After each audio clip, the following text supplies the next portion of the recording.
좋은 아침입니다. 하나님과 말씀과 오다시 오늘 다시 시작. 안녕하세요. 이학진 강도사입니다. 오늘 함께 묵상할 말씀은 출애굽기 18장에서 20장까지 말씀입니다. 오늘 본문의 중심 구절을 함께 살펴보기로 하겠습니다. 출애굽기 20장 20절 말씀입니다. 모세가 백성에게 이르되 두려워하지 말라. 하나님이 임하심은 너희를 시험하고 너희로 경외하여 범죄하지 않게 하려 하심이니라. 출애굽기 18장 1절에서 12절은 모세가 잠시 떨어져 지냈던 가족들과 만나는 장면이 나옵니다. 특별히 그 장면에서 중요한 것은 9절에서 11절에 나오는 모세의 장인 미디안의 제사장 이드로의 고백입니다.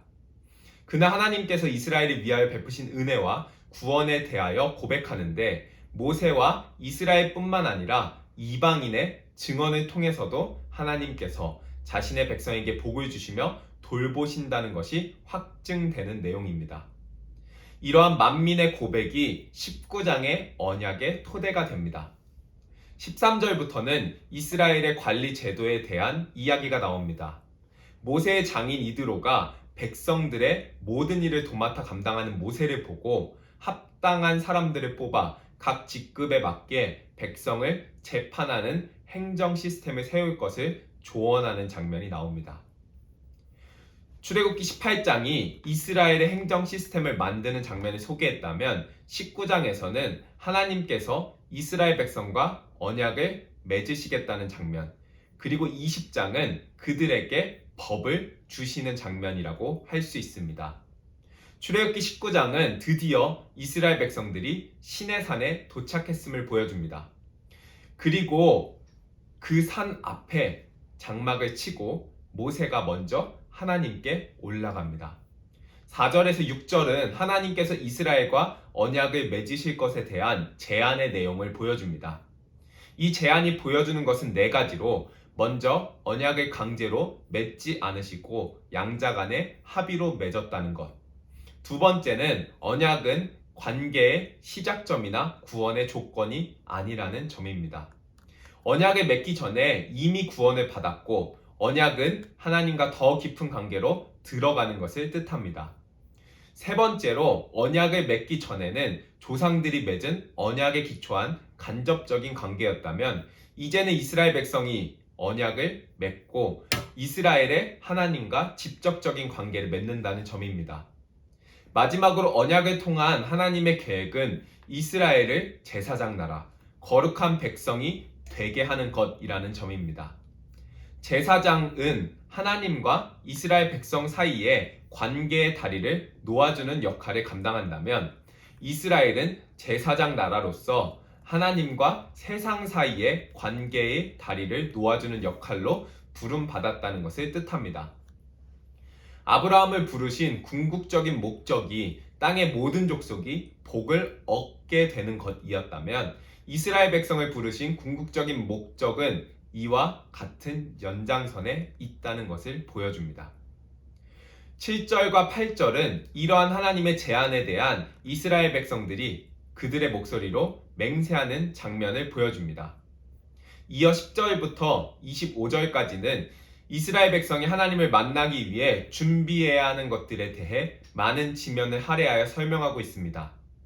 하나님께서는 모세에게 백성들에게 경계를 정해주고 자신을 성결하게 하여 죽임 당하지 않게 하라고 명령합니다.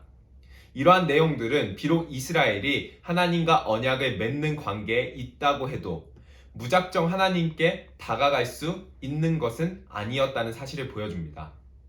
모든 언약식을 위한 준비가 끝나고 언약의 당사자인 하나님께서는 시내산 꼭대기에 임하시고 이스라엘 백성들은 산 기슭에 자리 잡고 모세는 하나님의 엄숙한 경고를 전합니다. 드디어 20장에서 하나님께서 이스라엘 백성과 언약을 맺으시며 십계명을 주시는 장면이 나옵니다. 십계명의 핵심은 관계에 있습니다. 첫 번째 계명부터 네 번째 계명까지는 하나님과의 관계에 관한 계명이고 5번째부터 10번째까지의 계명은 사람과 사람 간의 관계에 관한 계명입니다. 하나님의 현현과 말씀이 계시되자 백성들은 두려워 떨며 모세에게 중개자 역할을 감당해 줄 것을 요구합니다.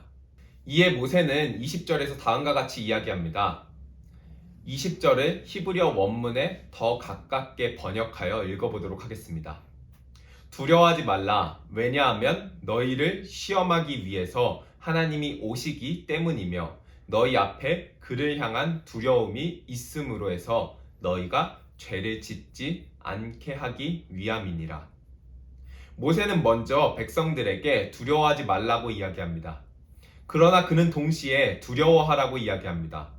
하나님께서 그들에게 임하시는 이유는 이스라엘 백성에게 두려움을 갖게 하여 그들이 죄를 짓지 않도록 하기 위함이기 때문입니다. 이는 19장에서 이스라엘 백성에게 다가오시며 그들과 언약을 맺기 원하시는 하나님이시지만 사람이 결코 함부로 다가갈 수 없는 하나님을 보여주는 것과 같은 맥락이라 할 수 있습니다. 모세의 두려워하지 말고 두려워하라는 상호 모순적인 말은 사실 인간이 하나님과 바른 관계를 갖기 위한 필수 불가결한 두 가지 요소라고 할 수 있습니다. 두려움뿐이라면 풍성한 관계를 맺을 수 없고 두려움이 없다면 방종만 남을 것이기 때문입니다.